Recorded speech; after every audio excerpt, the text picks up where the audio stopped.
Jagogelaw ka soba chambre de commerce olu ka lajɛba sigira sen kan kunungo segukaw feno kene ɲɛmɔgɔya kun bɛ ministre ɲɛma Choguel Kokala Mayiga bolo. 9e arrondissement cɛdenw olu ye tigɛda maa dɔ kan maa min kɔni bɛ yen nɔ ni ale yɛrɛ kɔni ye ŋanamu maa ye ka sabu kɛ a kun bɛ ka i yɛrɛ kɛ an ka camancɛ fanga ɲɛma colonel Asimi Goyita ye. Nigerkaw feno binganiwele dɔ a tara ka ɲɛsin maaw ma minnu kun bɛ bisi kɔnɔna la ka bɔ Wagadugu k'u kunda Niger kan a kɛra sababu ye maa 19 olu bɔnɛna u ni na olu de aw ka bi kunnafoniw na bakurubaw ye an bɛna dɔ fara minnu kan ka d'aw ma. Bi ye juma ye sunkalomakɔnɔ tile 15 hijira 1443 tele ɲɛtaa mafilɛbaw Mali kɔnɔ ani Mali kɔ kan aw salamu alaikum ni aw ka kunnafoniw wagati selen.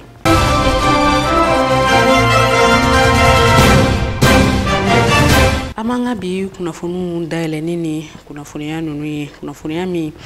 ni o Union africaine ɲɛmɔgɔ kura ni ale de fana ye Senegal jamana ɲɛma Macky Sall ye ale yɛrɛ kɔni ni an ka camancɛ fanga ɲɛma colonel Asimi Goyita u ye kuma falenfalenw kɔni kɛ nɛgɛjuru sira fɛ o kadara kɔnɔna la Macky Sall ale yɛrɛ kɔni a yira a ka kumaw kɔnɔna la ka fɔ ko ale yɛrɛ kɔni sɔnnen don a ma wa a ka dɛmɛ kɔni bɛ ta ka ɲɛsin yaasa kuma ɲɔgɔnyaw olu bɛ se ka kɛ fɛɛrɛ bɛ se ka sɔrɔ an ka jamana a lahaliyaw yɛrɛ la cogoya minnu na o kadara kelen kɔnɔna la Goodluck Jonathan ni ale ye CEDEAO ka ciden an ka jamana kɔnɔ ale yɛrɛ kɔni k'u makɔnɔnin don an ka jamana kɔnɔ ka bɛn ni bi jumadonya ninnu ye o kadara kelen kɔnɔna la tuguni fɛn min ye Goodluck Jonathan ye ale yɛrɛ kɔni kun ye tagama dɔw kɛ ka tɛmɛ dɔgɔfurancɛ tɛmɛnen dɔw la an ka jamana kɔnɔna la yaasa ka se ka na jateminɛ kɛ an ka jamana a camancɛ fangaw la cogoya minnu na i n'a fɔ n ye aw ladɔnniya bakurubaw la cogoya minnu na chambre de commerce et d'industrie du Mali ni o ye jagokɛlaw ka soba ye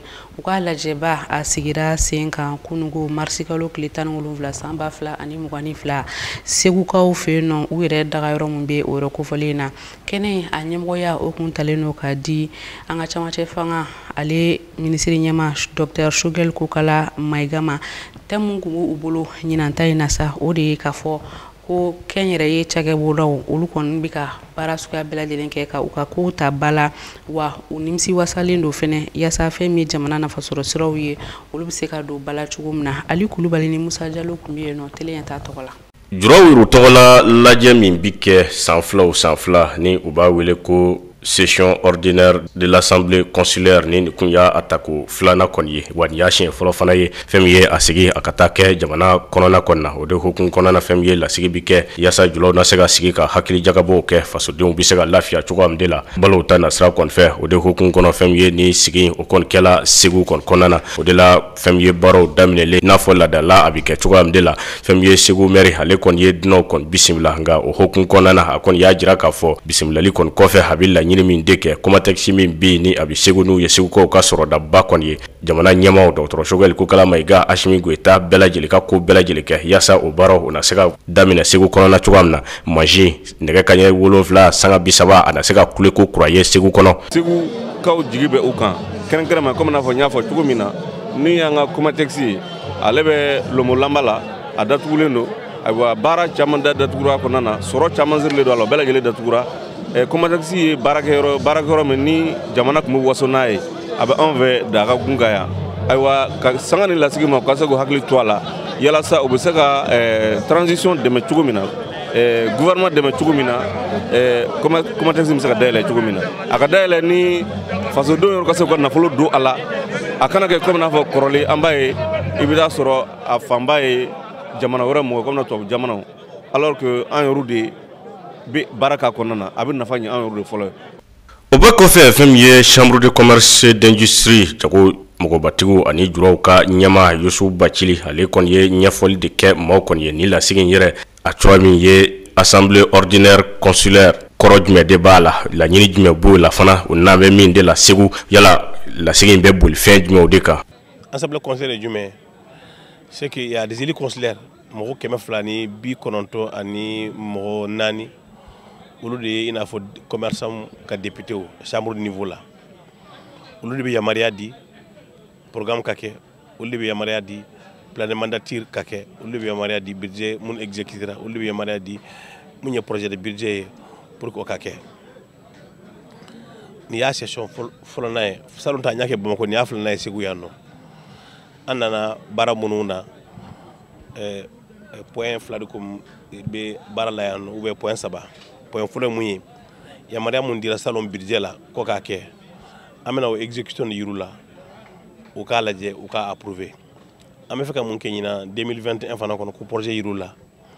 sabana de programme mu fe kenyina fana ko programme yirula 4e point be o divers Yusuf Bachili hakon ya jira ka kuma kono ka fo ko ulu konte sorosu ye nga ulu fana ka joyoro o kon ka bo ko sebe nga be sorosu fu ka barola wa ya jira fana juro kon na o kana sigi ka fo ko ulu kon ka fu ka sabu yake ni yu ka bara de wo ka kan de se ka se ada kon na on ma ke sorosu ye mais an kra sorosu mu ye o secteur bada no ba fo économique ka fereke jamana ka se ka to sena ni ala je folo na fora ko sécurité folo o de ame bara muna dunga faka sabati e ka lempo ni taxu sara état mumbato état bejo na wala je anga budget la nyina milliard ba flan dondo mais milliard wa kele ni ke mesegi secteur privé boko de basara ni ala je choko dola ni privé te no état te ni privé te no faut na exister beni ka barado ni gungo be jamana kono amase mo ka mo bla barala koko afere ke kana ni hera jamana kono ube kana ni lafiya jamana kono ini muka kai kangure ke o de ka wulka joke gelaw kana saka jamana soro c'est un devoir à nous ni yake ni fora akai mais ni ma fo yirata la parce que ika barado ika ngakede Dr. Sugal ko kala maiga ni alekun ye kuma la selaye fem ye jamana nyama Ashimi Goita alekon ya jira ka fo ni ye jatemineke sorosu bu ka barake na ye fem ye Yusuf Bachili ka sega aleka kuma kon sinsin chuko amdela kon ya jira ka fo sorosu bi kele dagawla wa fem ye maminu bi ubalo o ye fem ye jago magwatigo ani juro kon ye wa ya jira ka fo ko Ashimi Goita ko ako abu fu ko sebe o ka jija na ka bulodi nyoma ya sa jamana bi gelya min kono bi ana sega bo kono chuko amna ali opérateur économique ube bara mina ulu ni soldat su ta tekele mini ye jatemine ke soldat su bekele minabi a caman be ka nidi pour que anga se ka réunion ke ya lafiya la an b'u fo k'u waleɲuman dɔ k'a f'u ye ko Mali tɛ ɲina u ko jamais mais n'i ye soldat su ka baara bila n'i ye opérateur économique ta lajɛ ni soldat su bɛ kɛlɛ la f'u ka dumuni kɛ f'u ka ji min jamanadenw yɛrɛ pour que ka se ka lafiya f'u ka dumuni kɛ f'u ka dumuni kɛ f'u ka ji min dumuni ko jɔn de b'a ɲɛnabɔ Mali la sɛnɛkɛlaw bagamaraw mɔnikɛlaw ani opérateur économique u bɛɛ ye opérateur économique ni donc président ko k'a f'aw ye k'aw bɛ baara min na a b'aw fo ka waleɲuman dɔn a la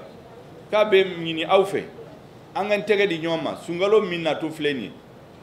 gɛlɛya min bɛ diɲɛ kɔnɔ bɛɛ b'a dɔn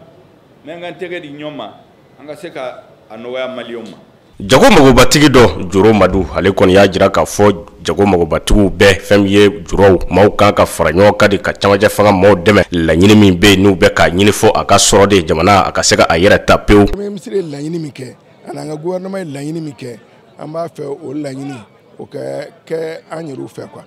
mais gɛlɛya min bɛ bi bɛɛ k'a dɔn k'a fɔ gouvernement nɔ tɛ quoi o gɛlɛya in ye c'est mondial n'a fɔra ko pétrole bɛ bɔ yɔrɔ min na bi pétrole prix kɛra min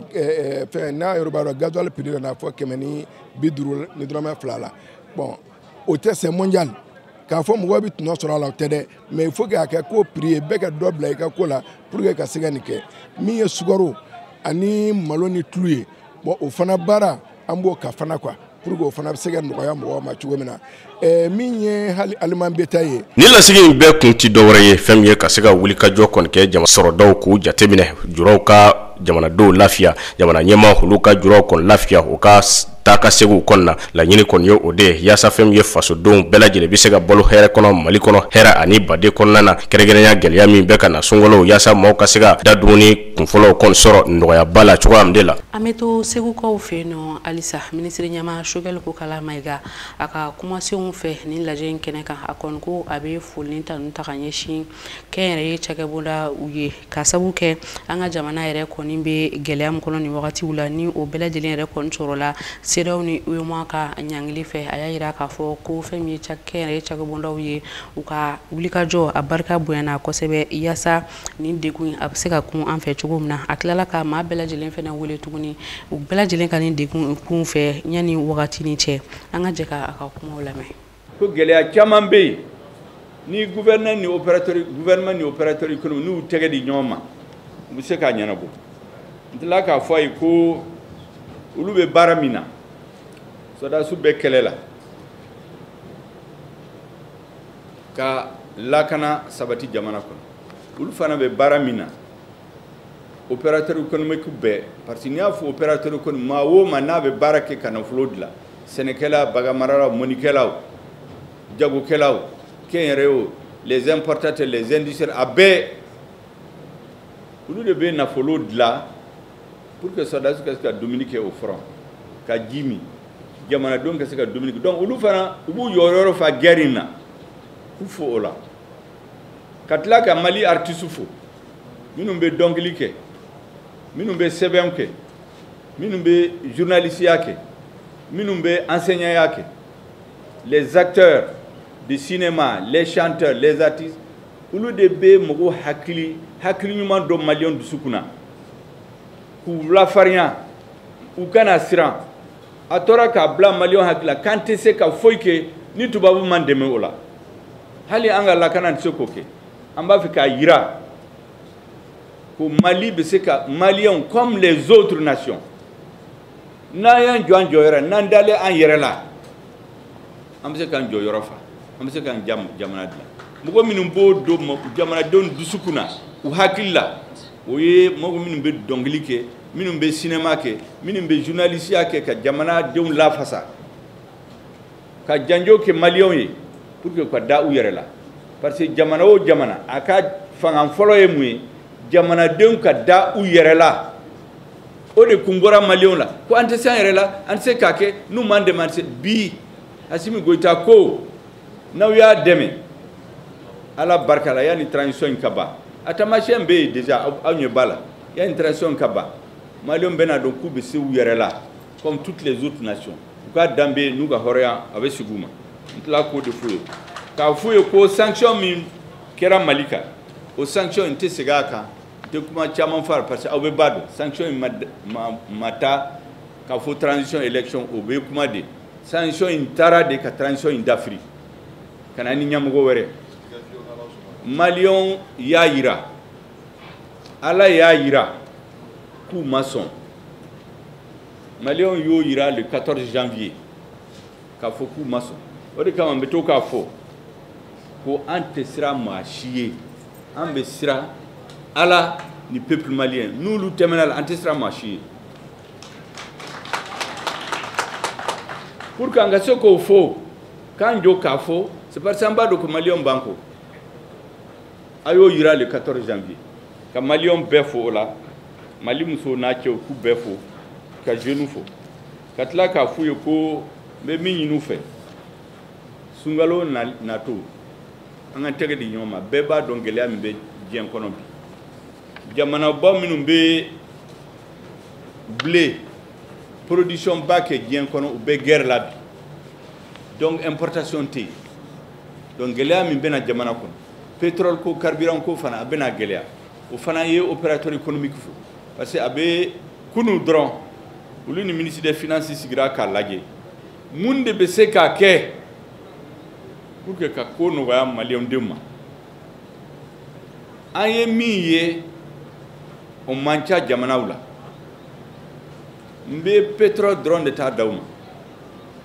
yaro n'i ye pétrole importé i ka bénéfice bɛ yen gouvernement bɛ min sɔrɔ o fana bɛ yen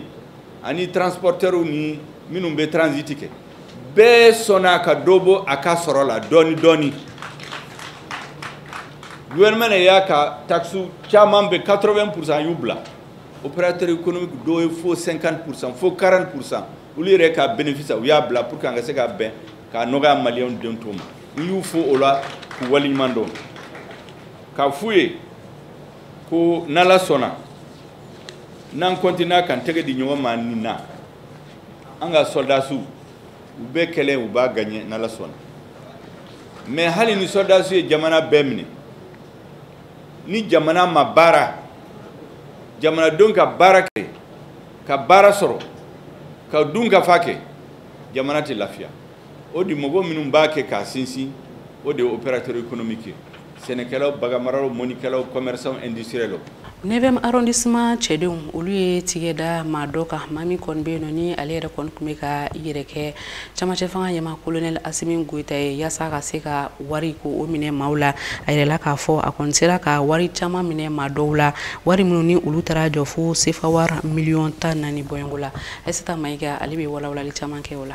Dɛgɛ feerela dɔ ale yɛrɛ de kɔni kɛra sababu ye ni fɛn min commissaire Satigi ni ale yɛrɛ kɔni 9e arrondissement commissaire ba ye ale yɛrɛ kɔni wulila ka sɛgɛsɛgɛli kɛ maa dɔw yɛrɛ kɔni ka ko kan ni ma kofɔlen ale yɛrɛ kɔni tun bɛ a yɛrɛ kɛ gendarme ni wa a tun b'a ka yuruguyurugu kɛ ni téléphone ni barisa application dɔ b'a ka téléphone kɔnɔ o yɛrɛ kɔni bɛ maaw kumacogo bɛɛ lajɛlen ladege o de kɔnɔna la a tun bɛ Asimi Goyita de kumacogo yɛrɛ kɔni dilan a ka téléphone kɔnɔna la walasa fɛn min ye ka se ka miliyɔn 14 bɔɲɔngo o bɔ maaw yɛrɛ kɔni a b'a yira olu la k'a fɔ ko a kɔni kun tɛ dɔwɛrɛ ko ka camancɛ fanga dɛmɛ kɛrɛnkɛrɛnnenya la embargo mun yɛrɛ kɔni binnen no anw ka jamana kan o de la a tun b'a yira k'a fɔ kɛrɛnkɛrɛnnenya la jagokɛlaw la ko n'u kɔni ye dɛmɛ don ko kɔfɛ ko minɛnw bɛna di olu yɛrɛ ma o ni marché caman o de la a kɔni tun bɛ se ka maa caman yɛrɛ hakili munumunu tantɔ a tun b'a yɛrɛ kɛ i n'a fɔ ani Asimi Goyita bɛ kuma la téléphone na o y'a sɔrɔ a kɔni Asimi kan yɛrɛ kɔni ladege ni machine ye a ka téléphone yɛrɛ kɔnɔna la o la maa minnu kɔni bɛ o kumakan in mɛn olu yɛrɛ tun bɛ da la k'a fɔ ko tiɲɛna k'u ni Asimi Goyita de kɔni bɛ kuma la o kɔnɔna la u tun bɛ da ni maa kofɔlen na k'u ka nafolo yɛrɛ kɔni ta k'a di a ma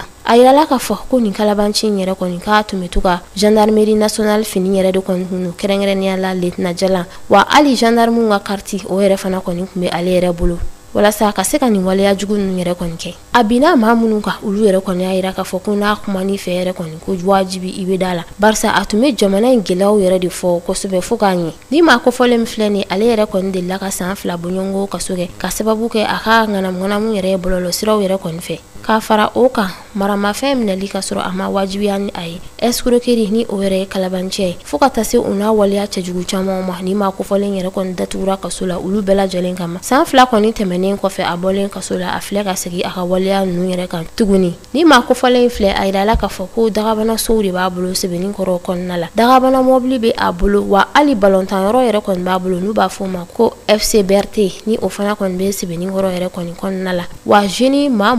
25 bɔɲɔngo ale yɛrɛ kɔni kun jɔlen don ni olu dayɔrɔ ni u ka balokow bɛɛ lajɛlen juma o juma a tun bɛ se ka dɛgɛ san ka tila maaw ni ɲɔgɔn cɛ fo ka taa se dɛgɛ 50 ani 300 bɔɲɔngo de ma a kɔni nana to a ka o maa sɛbɛya baara in de la ni o ye dɛgɛ ye kɔni ka tila maaw ni ɲɔgɔn cɛ jumadonya fɛ marisi kalo tile 4 san 2022 kɛrɛnkɛrɛnnenya la bolibana yɛrɛ kɔni kɔnɔna la o de la fɛn min ye commissaire divisionnaire Satigi Kamuso 9e arrondissement ma ɲɛma ale ka cɛdenw yɛrɛ kɔni nana u tɛgɛ da a kan u kɛlen ka ɲininkaliw tɛ a la kɔni y'a yira k'a fɔ ko maa bɛɛ n'i dayirimɛ sɔrɔ cogo de don dugukolo in yɛrɛ kɔni sanfɛ wa a y'a yira k'a fɔ ko ale ye an ka minisiri kɔrɔ dɔ yɛrɛ masurunyamari ni o tigi yɛrɛ kɛra an ka lakana minisiri kɔrɔ ye n'u b'a fɔ a ma ko Bɛnba Musa Keita ni maa kofɔlen yɛrɛ minɛnen an ka fintigilakaw fɛ a yirala k'a fɔ ko dagabana téléphone portable 3 bɔɲɔngo de kɔni tun bɛ ale yɛrɛ kɔni bolo ni téléphone ninnu yɛrɛ de kɔni sababu la a tun bɛ se ka bin maaw kan fo ka taa se sefa wari miliyɔn 14 bɔɲɔngo la. Ministeriw ka ladala ɲɔgɔnnajɛ sigira sen kan ka bɛn ni araba marisi kalo tile 16 san 2022 a kɛra jamana ɲɛma ale yɛrɛ dagayɔrɔ la colonel Asimi Goyita camancɛ fanga ɲɛma a ɲɛmɔgɔya kun bɛ ale bolo a kɛnɛ kan u kɔni ye projet de texte dɔw ka olu ta ani ka tila ka maa dɔw kɔni sigi nɔ la ni a bɛ fɔ ma ko nomination ani ka kunnafoniya dɔw fɛnɛ di an ka ministriw ka ni ladala ɲɔgɔn ye kɔnɔna la fɛn min an ka ministriso ye mun ɲɛsinnen don kiiriw ani adamaden yɛrɛ ka hakɛw la sabatili la ale yɛrɛ kɔni ye sariya ɲɛbila dɔ yɛrɛ kɔni bila mun bɛ tali kɛ adamadenya fo ka taa se denbaya yɛrɛ kɔni ma ni o yɛrɛ kun ɲɛsinnen bɛ an ka jamana nationalité ko yɛrɛ kɔni ma an ka jamana nationalité ko ale yɛrɛ kɔni bilala sen kan sariya kɔnɔ a bɛ fɔ mun ma ko loi numéro 2011-087 n'o bilala sen kan décembre kalo tile 30 san 2021 ni ale yɛrɛ kɔni bɛ sariya kɔnɔ mun bɛ tali kɛ maaw ma fo ka taa se denbaya yɛrɛ kɔni ma. O de kɔni na nin sigi kɔnɔna la u ye walawalali kɛ fɛn minnu kan ka bila sen kan walasa n'i bɛ anw ka jamana nationalité yɛrɛ kɔni nɔfɛ o bɛ tali kɛ i kan ka sira minnu tagama walasa i ka nationalité sɔrɔ walima ni i ka nationalité yɛrɛ tununa ka sɛgɛsɛgɛli kɛ maa kan maa mun bɛ nationalité yɛrɛ nɔfɛ yala a ka lahalayaw yɛrɛ kɔni bɛ cogoya jumɛnw na fo ka taa se a tigi ye baara minnu kɛ anw ka jamana kɔnɔna la o ni ani maaw yɛrɛ cɛ bɛ cogoya min na anw ka jamana kɔnɔna la ka fara o kan sɛbɛn dɔw fana kɔni kofɔra minnu b'a to i bɛ se ka nationalité yɛrɛ kɔni ɲini a kɔni kɛ kun de walasa maaw k'u ta fan dɔn maa minnu yɛrɛ kɔni bɛ anw ka jamana nationalité yɛrɛ kɔni nɔfɛ fɛn min ye an ka diinɛ ko ministre ni conseil des ministres in kɔnɔna la ale fana ka kuma bolola mun kan o de ye maison du Hadji yɛrɛ kɔni ni o ye an ka hiji tagalaw tɔgɔla soba yɛrɛ anw ka jamana kɔnɔ ni soba in yɛrɛ kɔni bilala sen kan anw ka jamana kɔnɔ sariya fɛ a bɛ fɔ mun ma ko loi numéro 04-028 n'ale yɛrɛ bilala sen kan juillet kalo tile 27 san 2004 wagatiw yɛrɛ la ni a ka baara fanba kɔni ye ka se ka fɛɛrɛw bɛɛ lajɛlen bila walasa hiji ni umra olu yɛrɛ bɛ se ka kɛ ka ɲɛ cogoya min na nka a yirala k'a fɔ ko fɛn min ye hijikɛlaw ka tɔgɔla soba in ye maison du Hadji ni wagati in na ko gɛlɛya caman yɛrɛ kɔni bɛ ale kan a dɔ la maaw yɛrɛ kɔni ka baaraw ɲagaminen don u ni ɲɔgɔn cɛ maa minnu yɛrɛ kɔni sen bɛ hiji baaraw bɛɛ lajɛlen ɲɛnabɔli la o de la an ka diinɛ minisiri ale kɔni ye nin projet de loi in yɛrɛ bila sen kan ni o bɛna kɛ sababu ye ka se ka gɛlɛyaw ta ka bɔ maison du Hadji yɛrɛ kɔni kɔnɔna kan walasa batow bɛ se ka kɛ ka ɲɛ cogoya min na fɛn min ye an ka kɛnɛya ko minisiri ale kɔni y'a yira k'a fɔ minisiriw ka ni ladala ɲɔgɔnye in yɛrɛ kɔni kɔnɔna la ko coronavirus bana ko a yɛrɛ kɔni bɛla ka caya tuguni ka tɛmɛ dɔgɔkun tɔw kan anw ka jamana kɔnɔna la o de la an ka cɛmancɛ fanga ma ɲɛma colonel Asimi Goita ale kɔni y'a ɲini malidenw bɛɛ lajɛlen fɛ fɛɛrɛ minnu fɔlen don bana in yɛrɛ kunbɛli la an ka jija k'olu bɔ u sira fɛ. O tɛmɛnen kɔ farafinna ani diɲɛ fan tɔw kibaruyaw an ka jɛ ka u lajɛ. Nigerkaw fɛ yen nɔ u ka bisi dɔ bingan wale kɔni tara ka ɲɛsin o ma bamaci wale jɛkulu maaw fɛ min kɛra araba tɛmɛnen marisi kalo tile 16 san 2022 ni bamaci wale kɛba maa ninnu a yirala k'a fɔ maramafɛnw kɔni caman kun bɛ u bolo wa bingan wale in kɛra yɔrɔ min na a bɛ fɔ o ma de ko Dori Tera a yirala k'a fɔ maa 19 bɔɲɔgɔn olu de kun bɛ nin bisi kofɔlen in kɔnɔ min kɔni kun bɛ ka bɔ Wagadugu ka i kunda Niger kan nka ni maa kofɔlen ninnu bɛɛ lajɛlen bɔnna o ni na ka sabu kɛ bingan wale min tara ka ɲɛsin o ma.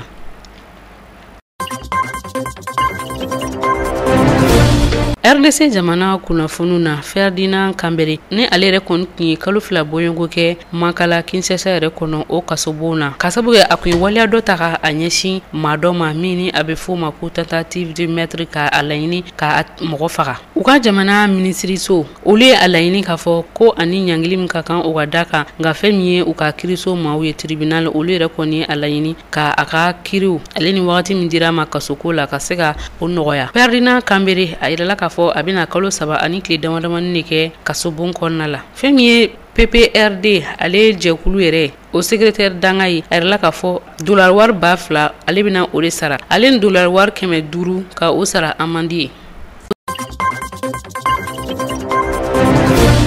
Congo Brazzaville jamana kunnafoniw na cakɛbɔdaso min bɛ yen nɔ ni a bɛ fɔ o ma ko CPECO o cakɛlaw maa 241 bɔɲɔgɔn olu yɛrɛ kɔni bɛɛ lajɛlen wulilen don ka wuli ka jɔ kɛ a bɛ kalo 1 bɔɲɔgɔn bɔ ka taa ni cakɛbɔdaso in yɔrɔ la ka yira k'a fɔ ko u bɛ u ka laɲiniw yɛrɛ kɔni nɔfɛ u ka kumaw kɔnɔna la u y'a yira k'a fɔ nin ye a san 2 bɔɲɔgɔn ye olu tɛ ka u ka saraw sɔrɔ wa u ka laɲini dɔ ye u ka bila baara kɛcogo ɲumanw kɔnɔna la ni cakɛbɔdaso in a dalalaw la fɛn min ye nin ma kofile ninnu ye n kɔni kelen ka taa fɛnw caman bila o yɔrɔ la i n'a fɔ sangiw b'o la ko o siri chaise la walima ko o siri yiriw la ale ni a ɲɔgɔnna caman u y'a yira k'a fɔ olu bɛ ka baara kɛ u ka baara kɛcogo ɲuman na nka olu tɛ ka baara kɛ lahalaya ɲumanw na wa nin y'a san 2 bɔɲɔgɔn ye u tɛgɛ tɛ ka da u ka saraw kan.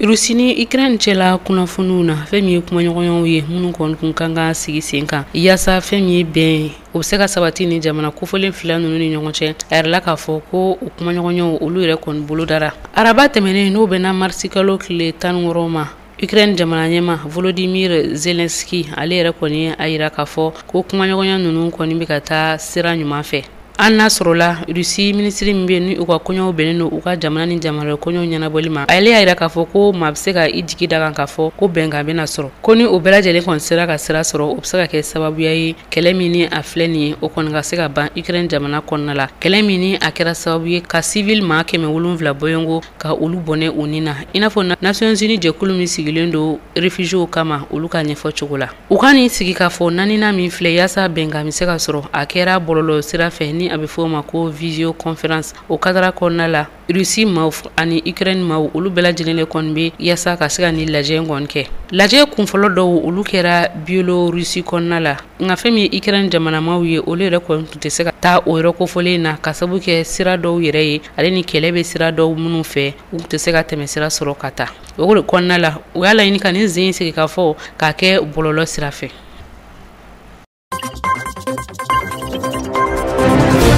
Ni kɛra garizigɛ bi kunnafoni kɛnɛ kan k'aw fo ka waleɲuman dɔn Mali kɔnɔ Mali kɔ kan télé ɲɛtaa sugantili la ka kɛ aw ka kunnafoni tayɔrɔ ye aw k'an bɛn wagati wɛrɛ inshallah.